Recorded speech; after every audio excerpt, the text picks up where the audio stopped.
This is the After Party, live with Kim McAllister. Pick a couch, grab a drink, and settle into the conversation.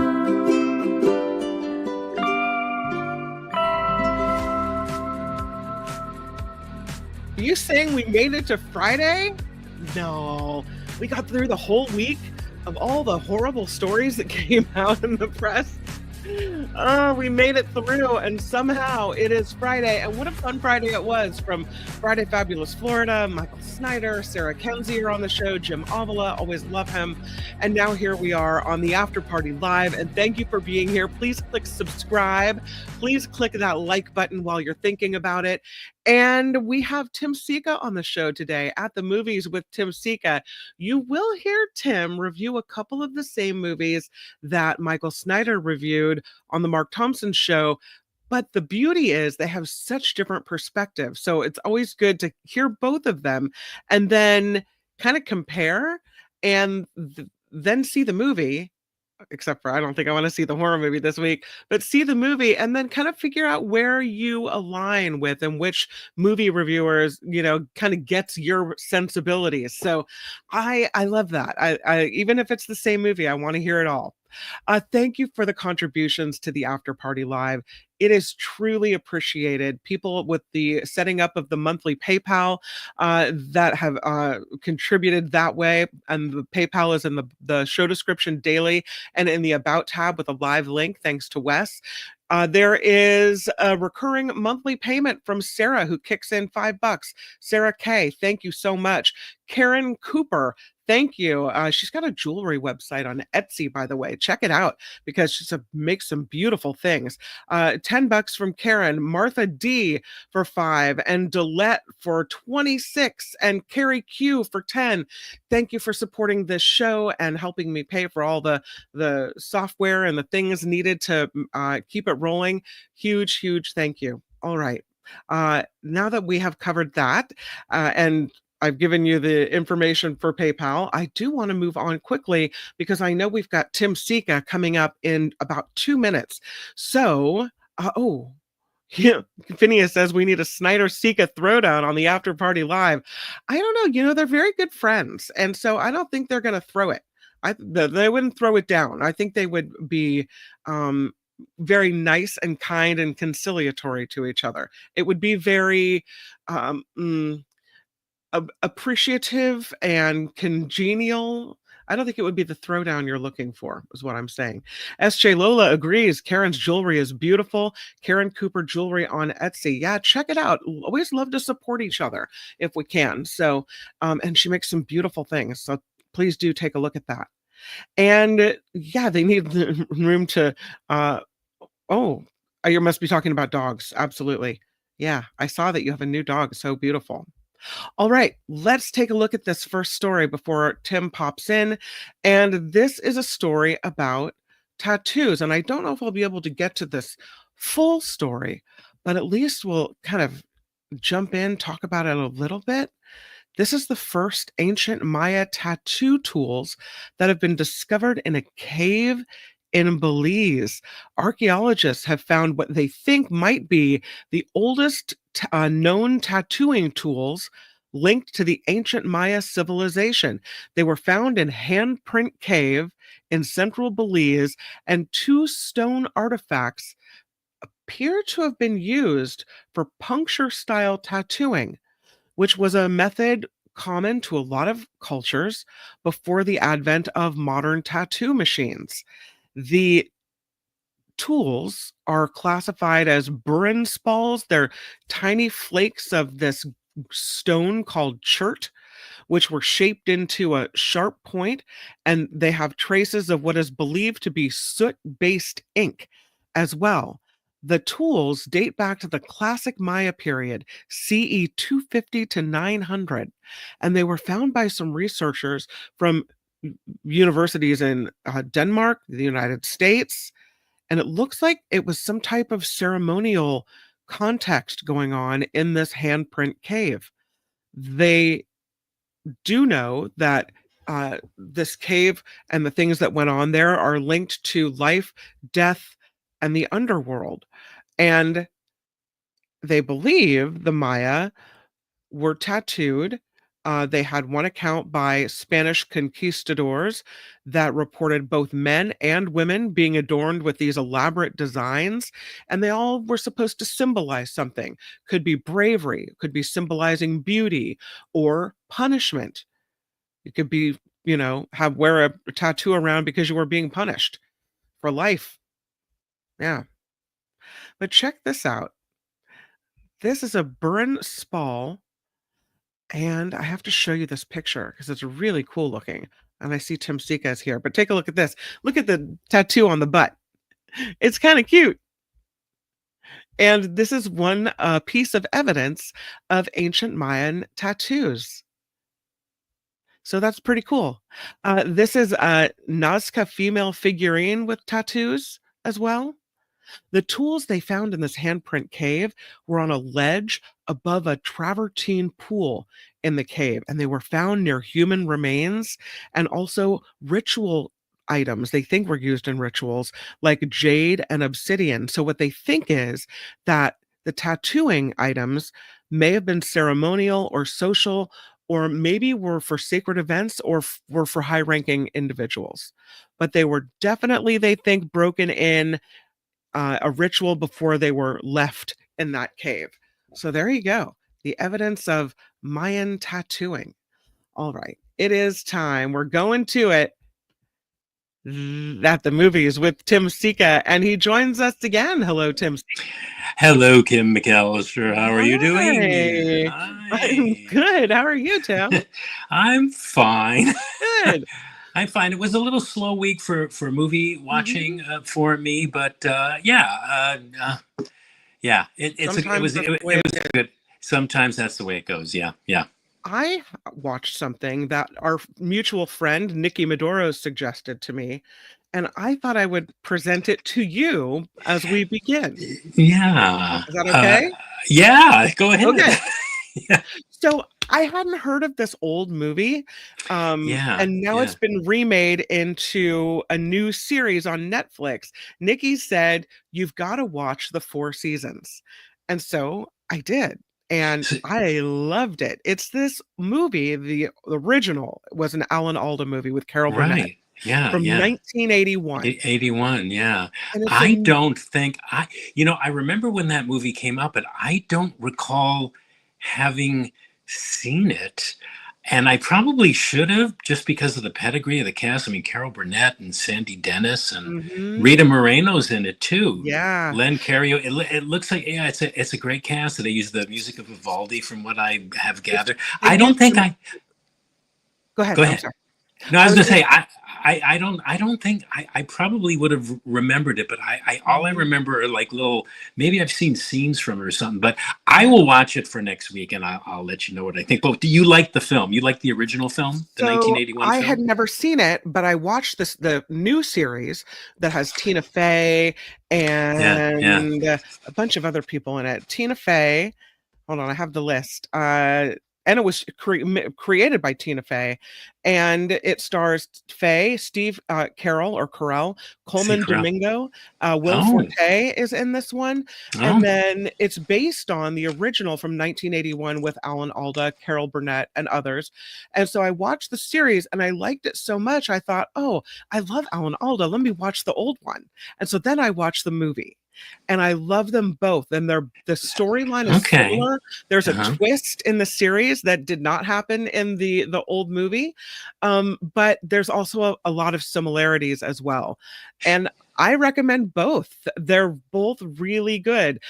It felt there's this style of acting in the 80s where it's kind of overacting, and also there are theatrical, very theatrical, and very also kind of outbursts that would never be tolerated in today's society. Like you would look at someone like, are you nuts? Like you're totally unhinged.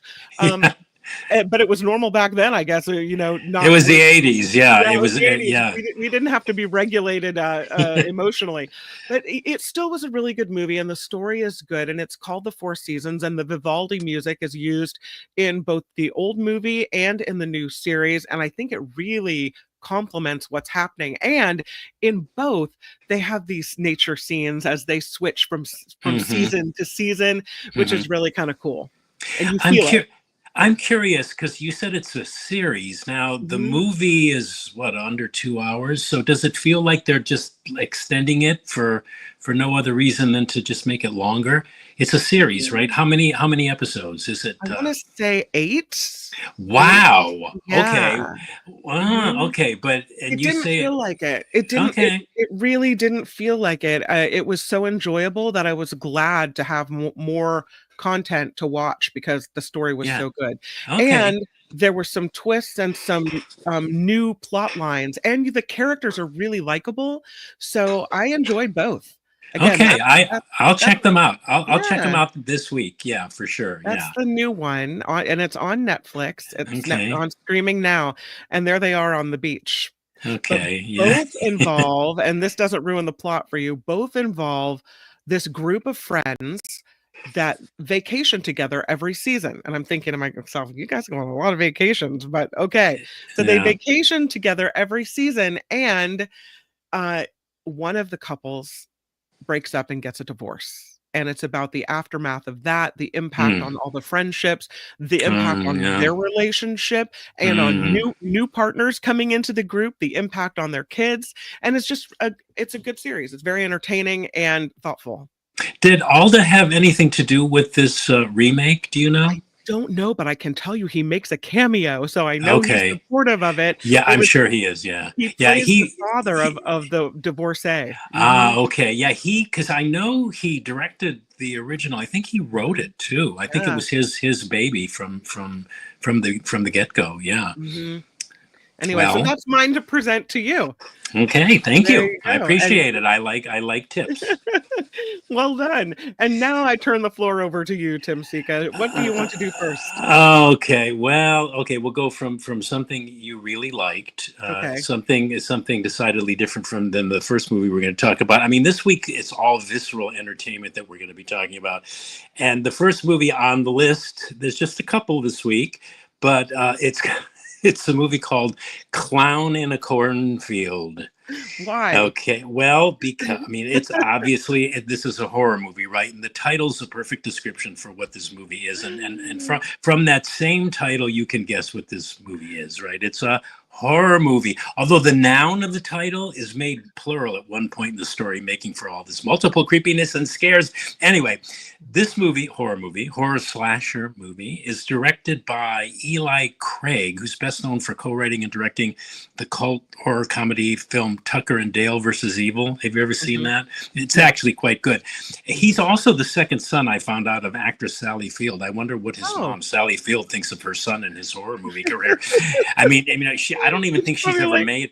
Yeah, she's never made a horror movie, But anyway, simple plot is it's about a town once known for its corn syrup exports that one day is out of the blue terrorized by a killer clown. That's basically the plot. And this is a movie that normally I would be running out of the theater screaming from.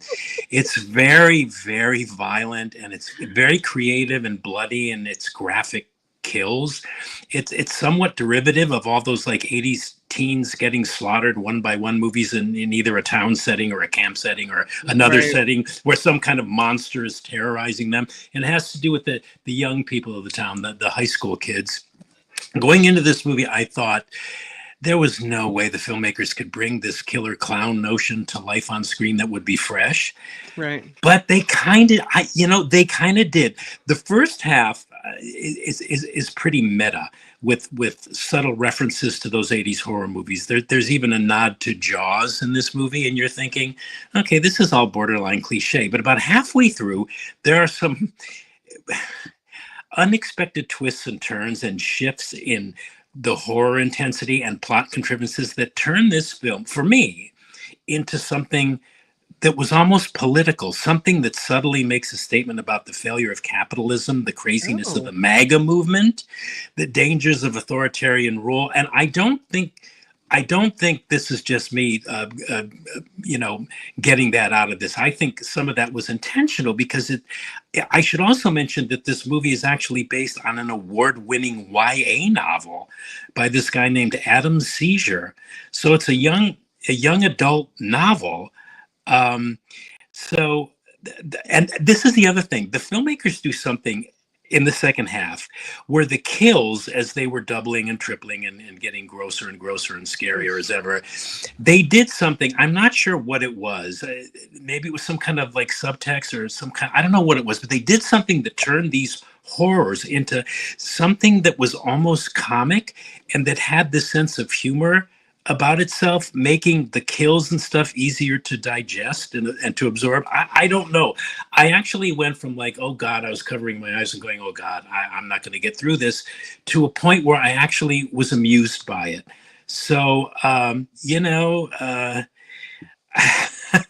maybe, this being based on a young adult novel, maybe that's what lends the film some kind of grist. But yeah, I think this film shows us that horror can still be smart and can still be savage and can still be screaming with the kind of contemporary relevance. And whether you're there for the blood or the brains, I think this film has something for every horror movie fan. And I found it a fresh, scary, and surprisingly funny take on a very careworn genre.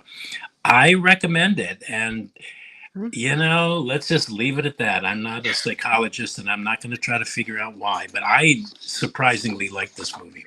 It reminded me when I saw the name and the picture of like a blend between Children of the Corn and clowns. Like, why not take two of the scariest things and merge them together into a mega scary thing? Yeah, that would apply. Yeah.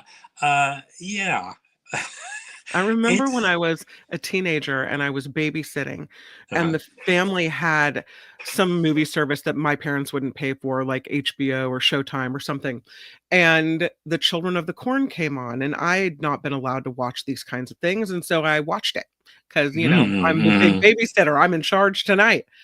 And for the next, well, still today, I would say, at night now, I'm scared. There used to be, now there's a house there. There used to be across the street from where I live, a field, like where they let the grass grow. And it wasn't corn, but it was like wavy grass. You could see it like in the moonlight, and it was tall grass.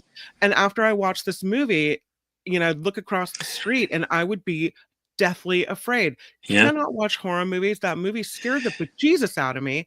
And so this one, it's another no-go for me, but I'm glad you found it fresh and that you liked it. But boy, the whole cornfield thing really freaks the hell out of me. Oh yeah. And I was plagued by horror films when I was really little. And then but by the time it's funny that you mentioned that, going home and looking out at you were scared to death.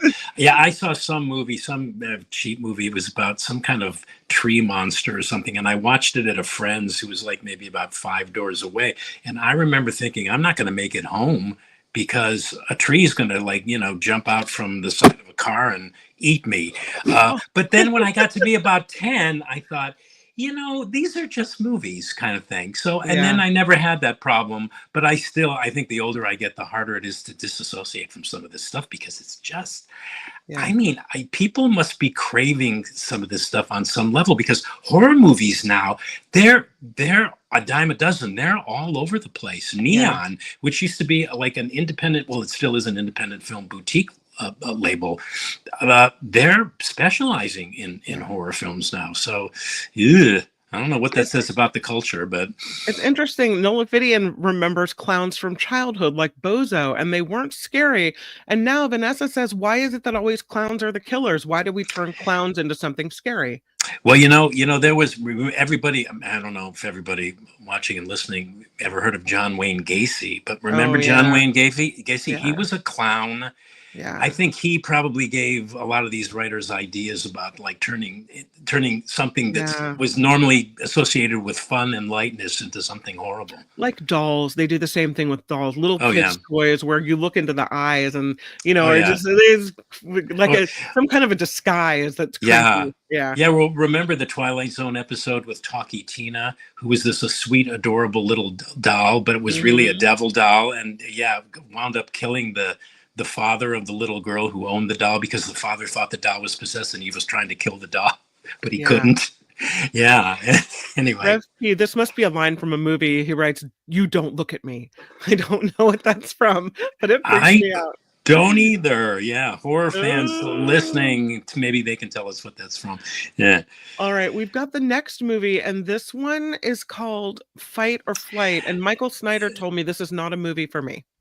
I would probably agree with Michael Snyder Okay. on that notion. Yeah, goodness, fight or flight. This is the very definition of a popcorn movie, or maybe more of a cotton candy movie. It's like tastes good as you're eating it, but something that's like totally nutritionally bankrupt. That's Oh, this movie.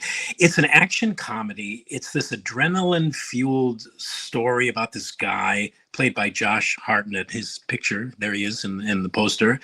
He's having a career renaissance as of late. He's appearing in a lot of movies, and he's good. He's a good actor. Anyway, he plays this character who's recruited by this government agency to not only identify, but once identified, to also protect this wanted criminal aboard a commercial airline. So the movie is this series of like who's who and who's on this guy's side, and can he trust these people and everything.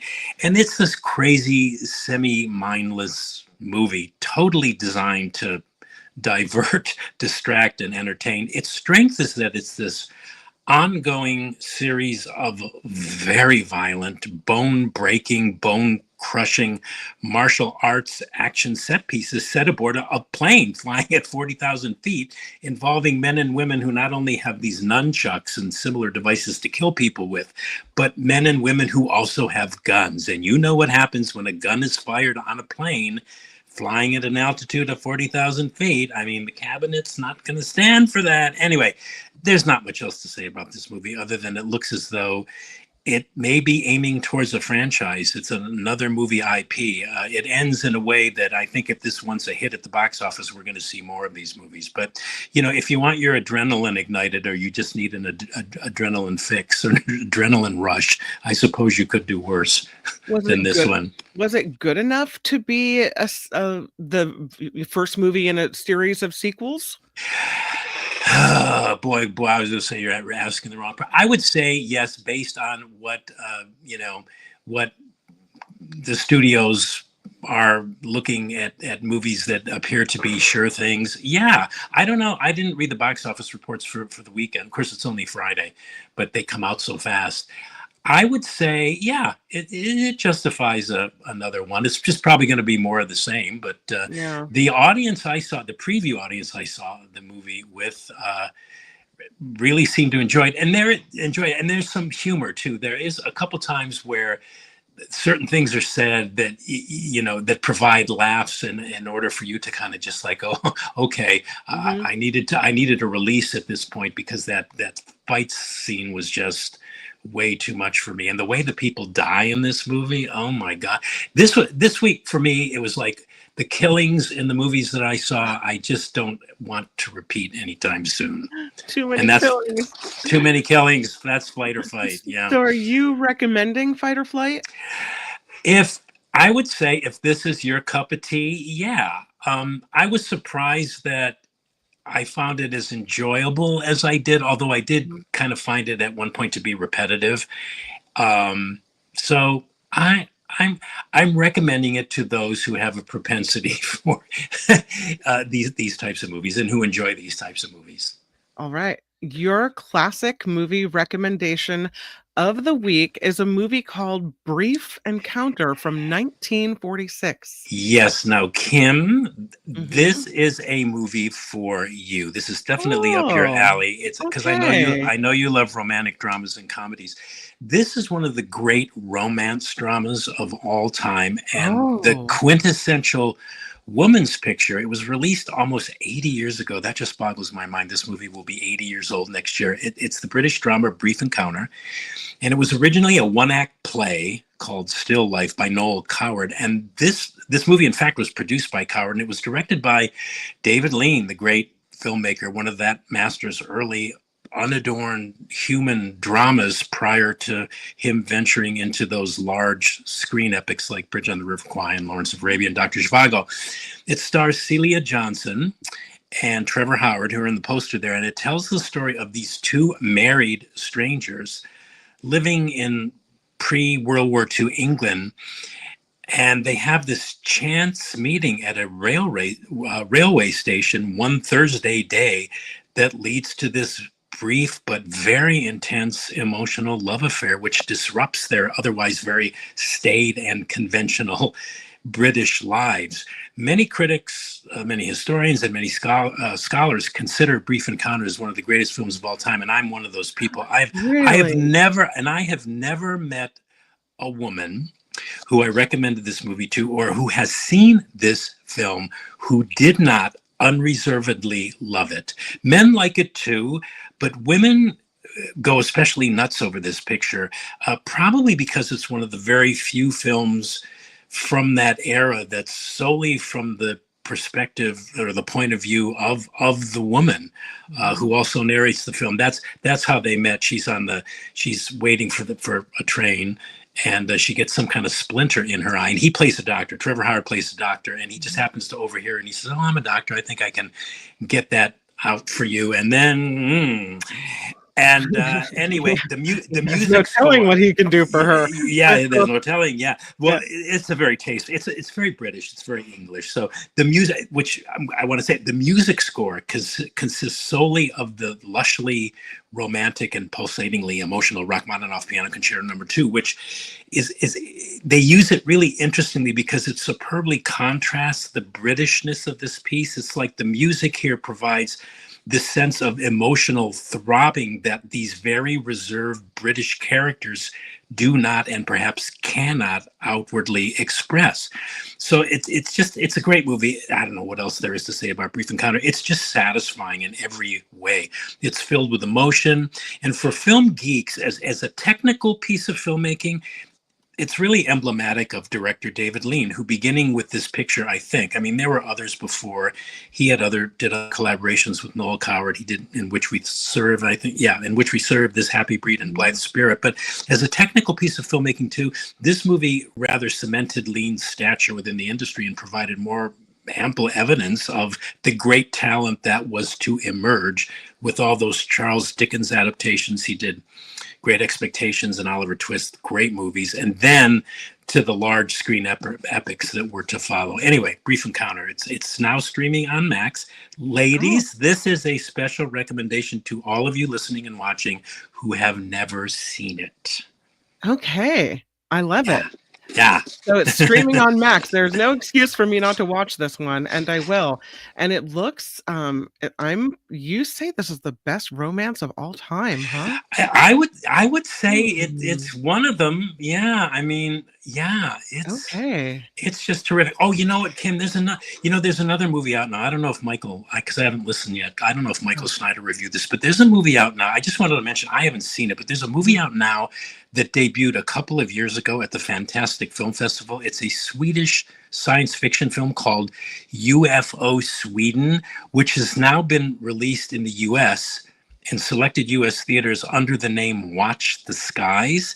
And this is why I want to bring this up. It's a Swedish movie. It's starring Swedish actors speaking Swedish, getting a wider release for American audiences. But instead of subtitles, the film is dubbed into English, but it's a different kind of dubbing that they're now calling immersive dubbing, which is this new AI-powered technology that what it does is it digitally remaps an actor's mouth to the new video, leading to this seamless performance that appears to be in another language, in this case English, from Swedish. And they mimic the Swedish actors' voices as well. Mhm. So, and the industry scuttlebutt is that this new AI technology could literally change how international films are going to attract foreign audiences who don't like to and Ooh, won't read subtitles. And it's just, they're right, saying it's changing the way we're going to watch movies forever.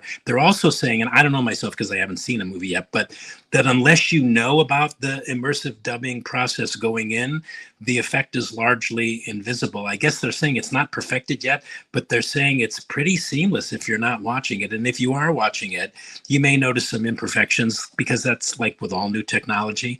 But right. apparently it's this, I'm going to try to see it next week just so I can see what's going on. But interesting development with this movie. And Definitely. apparently it's a good movie too. From critics I know that have seen the Swedish version, they're saying it's a pretty tight science fiction movie that just as a movie is really good. But yeah, I'm kind of looking forward to seeing what this new technology is doing. It's basically like making the actors and apparently this has all been approved by SAG. Oh, It's making the actors seem as though they're speaking fluent English in their own Swedish voice. it's so interesting because you would think that Oh yeah, there we go. SAG, That's it. That's it. Yeah, yeah, yeah. you would think that SAG would not approve something like this, SAG-AFTRA, because why Yeah. then would we remake it with American actors or with Yeah. actors in another country if, we didn't need to do that because of the technology? It's fascinating, and I wonder if this has any impact on, the he who shall not be named on this show just raised the tariffs on foreign films It, 100%. It's yeah. supposed to have this huge impact on movies, thanks to John Voight meeting with the president. And Uh, so now you have this technology where these foreign films automatically appear in English, with good English, with the yeah. original actors. And so, Yeah, with their mouths apparently yeah. conforming to the English. That's So what's freaky. So then you have these movies that are ready for American audiences that we can't show because they're too expensive to show here, maybe. Yeah, I don't know, but it's going to No, be a either. game changer. I mean, and I guess it's inevitable. I just didn't think it would be coming this soon, you know. Yeah. So Well, we'll see what happens. according to this podcast, it's one of the best sci-fi films you've never seen. So I can't wait to Yeah. hear what you think about that, UFO Sweden. Well, let's recap it, my friend, Okay. because here is what you said, and I have the pictures to prove it. You said of uh, clown in a Clown cornfield. in a cornfield. Yeah. Clown in a cornfield. You said of this one, it's creative, bloody, violent, got surprisingly political about halfway through. It's infused, though, with this humor, dark humor, and you recommend it. You think it has something for every horror fan, and it's a fresh take on horror movies. And so, interestingly, Cloud in a Cornfield gets a recommendation from Tim Yeah. Sika, Yeah, it does. Go figure. as does Fight or Flight. If this is your kind of movie, you called it a popcorn movie with empty calories, but repetitive, also enjoyable. You said it's violent, also with some humor, and you recommend it. You said if this is your cup of tea. Yeah. As for Tim Sika's classic movie wreck of the week, that would be Brief Encounter from 1946. You say this is streaming on Max. You called it one of the best romance movies of all time. It's emotional, it's satisfying, and you say we must see Brief Encounter. Yes, especially the ladies listening need to see it. Especially Tim's Mother's Day gift to us. This is Yeah, wonderful. there you go. That's right. Mother's Day is Sunday, of course. Yeah. Mhm. Didn't That's even it. consciously plan for that, but there And you go. here it is. See, like Yeah. you just wrapped up a little present right for Yeah, us. there we go. At the Movies with Tim Sika. Tim, thank you for all of your work this week and for recommending the movies. I appreciate Oh, it. you bet, Kim. We'll talk to you next week and have a lovely Mother's Day. Thank you, Tim. Okay. Bye. Bye-bye. Bye. At the Movies with Tim Sika every Friday here on the After Party Live at 1:30 p.m. Pacific. It's always available on replay too. We pull the segment as a separate. So if you're just looking for Tim, you can find that under the video link at the After Party Live here on YouTube. All right. Let's move on because we've got some other stories to talk about today. And that includes this one about this old fair ticket. Can hardly believe it worked. It's from 1940 and it was used 80 years later and gets this person entry into the World Fair in Japan.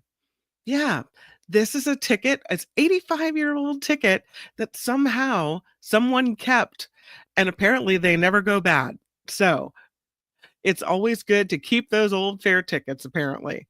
And it still worked. This was the Japan World Expo 2025. And this collector of expo memorabilia had this ticket from 1940's Grand International Exposition of Japan. But that event had to be postponed indefinitely because of the war. And so the event never happened. And so as the war escalated, the tickets just remained tucked in drawers and bureaus and whatnot. The tickets for the Exposition of Japan in Tokyo were released in 1938, but that event, again, didn't happen because of World War II. So the organizers of Expo 2025 in Osaka, which opened in April and the fair runs until mid-October, said in a statement that they decided to admit holders of tickets to the 1940 event. And they did exchange one of these old tickets Monday for 2 Expo 2025 passes. The holder of this, 25-year-old Fumiya Takanawa, who lives in Tokyo but was visiting his parents' home in Osaka. And Takanawa is a collector of this kind of expo-related material. And he bought this ticket from 1940 online, and they published a picture of him, you see here, holding this ticket and smiling. It's got this red and black design. The Expo, or World's Fair, brought the Eiffel Tower to Paris, began with London's 1851 Crystal Palace exhibition, remember that? And now it's held every 5 years in different locations around the world. The person pictured here, Takanawa, was reportedly a fan of the huge white and red Tower of the Sun, the symbol of the 1970 Osaka Expo that is still standing in a park in that city. So kind of cool that this works again and been admitted for 2 people. Kind of love it. Yeah. So there it is. Okay, let's move on to this next story about exploring the ocean. I'm fascinated by this. And I guess it shouldn't come as a surprise that we know more about outer space than we do about our own oceans on our planet. And there's this new story in Popular Science that says humans have only seen 0.001% of the ocean floor. It's an area slightly larger than Rhode Island, that we know next to nothing about the seafloors. According to this study that was published this week, Wednesday, May 7th, in Science Advances, we've only put our human eyes on 0.0001% of our planet's waters, deeper than the benthic zone's boundary, about 656 feet below the surface. The average ocean floor depth, 12,080 feet. The study says we're not going to change that anytime soon either. That even if we had 1,000 remote piloted deep sea submersibles and each one traveled nearly 2 square miles a day, it would take us another 100,000 years to see it all. What we have seen, according to this study, is biased toward ocean regions selected by just 5 nations. Of course, the nations that would have the money to explore would want to explore close to us, right? Yeah. Scientists estimate that there are between 700,000 and 1 million species living in about 139 million square miles of water, and we have only cataloged and know about a third of those creatures. And it doesn't exclude microorganisms. So if you wanted to add those little creatures, then you would need to add a few more million that we don't know about as well. And when it comes to the seafloor, we have mapped 26.1% of our ocean floors using high resolution technology as of last year, and 54% of US waters have been mapped. So it's a little better when it relates to closer to home, right? That's an area larger than all 50 states, Washington, D.C., and the nation's 5 territories combined. But when it comes to seeing what's deep, deep down, whether that's remotely or in these submersibles, this recent study, Ocean Discovery League researchers say they looked at more than 43,000 records from submersible expeditions that were undertaken by 14 countries. And it's from those stats that they were able to calculate that we still have 99.999999% of the seafloor to visually observe. And they also talk about this bias in geographic locations, that most expeditions have taken place within 200 nautical miles of the United States, Japan, New Zealand. Combine those countries with France and Germany, and together they account for 97.2% of all dives. And so the ocean being global, the researchers say this is a problem because there needs to be a change about how we explore and study the global deep ocean. They say the scientific community needs to select a more intentional selection of target locations so they can fill in the gaps and create the first unbiased and statistically representative biogeographical characterization of the entire deep seafloor. I mean, it's so interesting that I mean, I think it makes sense that we would want to see what's close to us, but interesting that there's so much of the world that would be so different than what's right off of our coastline that we don't know about. Yeah, it's fascinating. So they liken this to outer space and they say traveling to both the ocean floor and outer space both offer dangerous challenges and require millions of dollars in funds for research and engineering and construction, that the missions beyond our atmosphere have really increased in recent years. 2,800 launches in 2024 alone, but only 10 submersibles in the world are currently certified for deep ocean travel. So our focus is on space, and it's not on our own planet and figuring out what's here before we go elsewhere. Fascinating. So, wanted to bring that up. And speaking of what's down there, check this out. This is a shipwreck, I guess 2 shipwrecks, that were spotted off the coast of um, Costa Rica. They are centuries old pirate shipwrecks, and they've been identified as these Danish slave ships from 1710 that are down there. Fascinating. They're centuries old. Again, 1710, kind of said that, right? They have been conclusively determined to be Danish slave ships. And that, according to archaeologists involved in the find, says it rewrites a chapter in both the Costa Rican and Danish maritime history, because forever these wrecks have been resting in the shallow water right near Cahuita National Park, and it was thought for a long time that they were old pirate ships. But scientific analysis was done by Danish Costa Rican research teams, and they show that these ships did indeed exist as Fredericus Quartus and Christianus Quintus, Danish West India Company vessels that sank in 1710 on a transatlantic slave voyage. The discovery confirmed by an underwater excavation In 2023, by the National Museum of Denmark, they worked with the Viking Ship Museum, the University of Southern Denmark, the National Museum of Costa Rica, and other organizations on this study. They have samples of ship timbers, of bricks, and Dutch-made clay pipes that were pulled from the wrecks by marine archaeologists.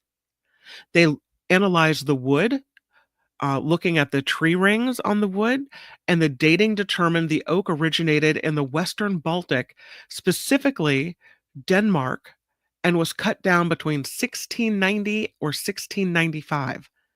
The timbers were charred and sooty, which matches a historical account of the Fredericus Quartus being set ablaze. Here's some of the bricks they pulled out of there.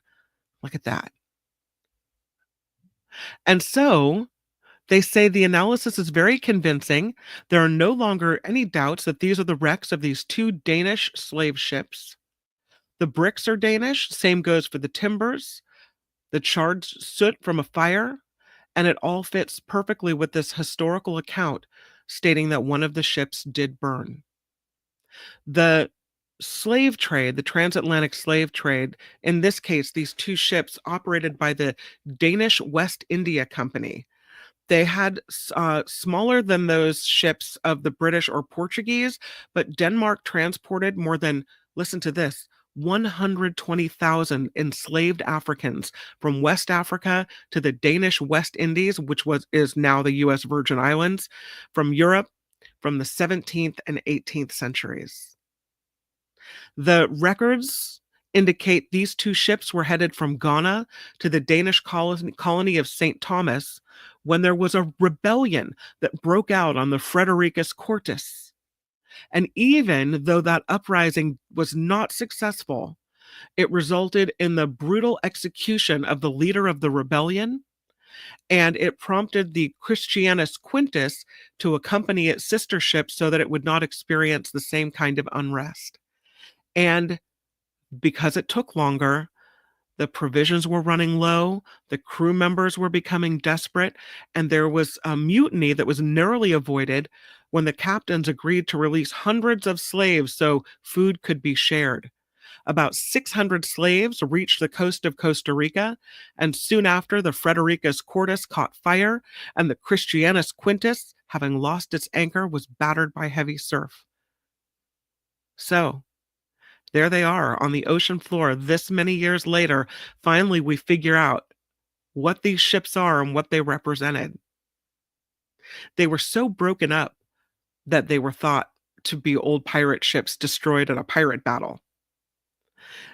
But they say it's the craziest archaeological excavation they've been part of, the researchers, not only because it matters greatly to the local population, but because it's one of the most dramatic shipwrecks in the history of Denmark.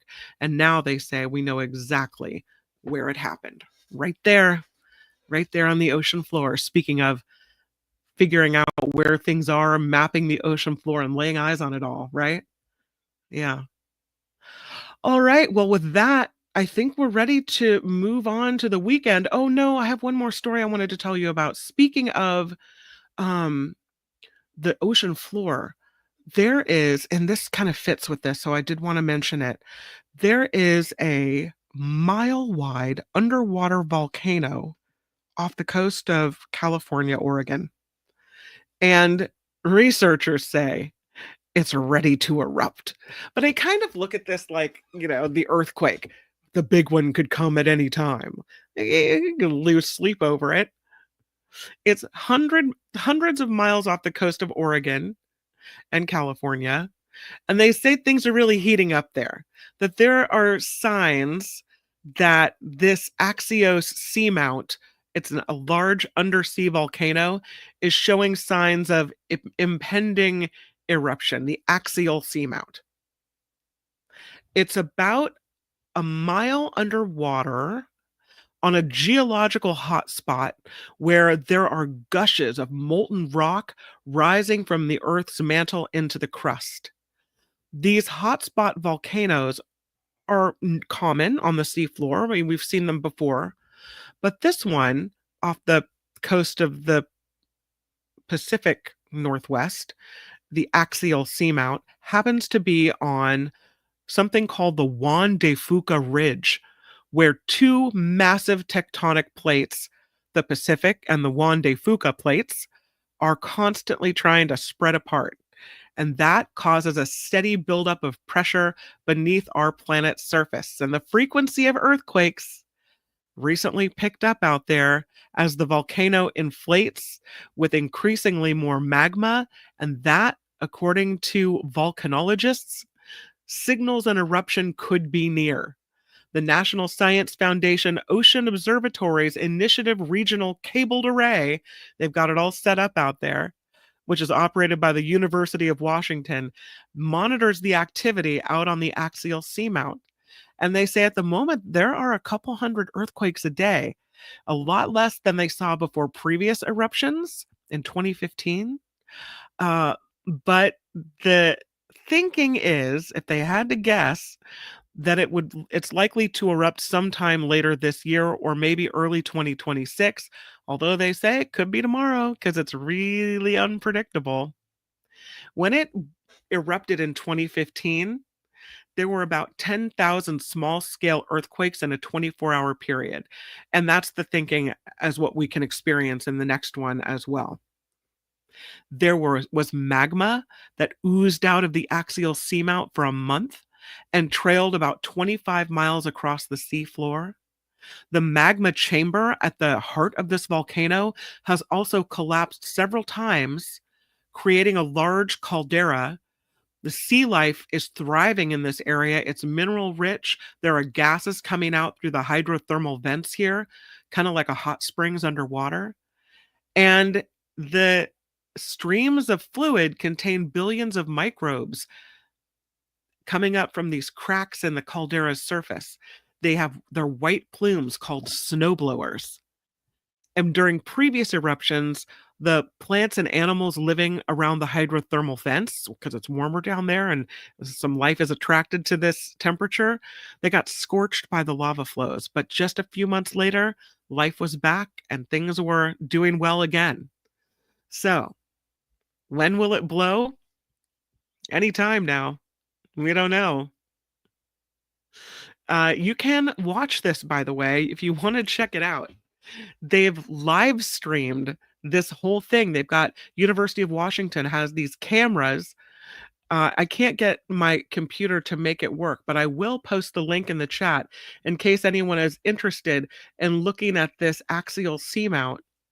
And they have old archive video. They have a live cam, and they have ones they've sped up so you can look at it in I forget what they call it, when they speed things up so you can look at it really fast and watch it a bunch of time at once. Yeah, so that's all there. It's fascinating.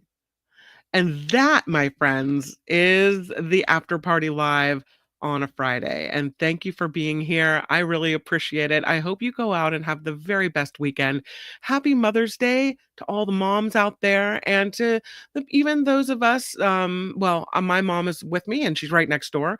But to those of you whose mothers have passed away, I know I had my dad pass away, so I'm feeling it this year as Father's Day approaches, how that's going to change things. But I hope you have some good memories to look back on. And however you celebrate, if you're going to celebrate, I hope you have a really happy Mother's Day. Huge thank you to Harry Magnan, who says happy Friday with $10. Thank you so much for supporting the show, Harry, and for your always wonderful comments and your great sense of humor. I appreciate you very much. Thank you, everybody. Have a good weekend. And we're back at it on Monday on the Mark Thompson Show with Gary Dietrich, who will be on the show live. So I'll see you then. But until then, have a really, really good one. Bye-bye. The After Party Live would like to thank the following contributors and viewers like you.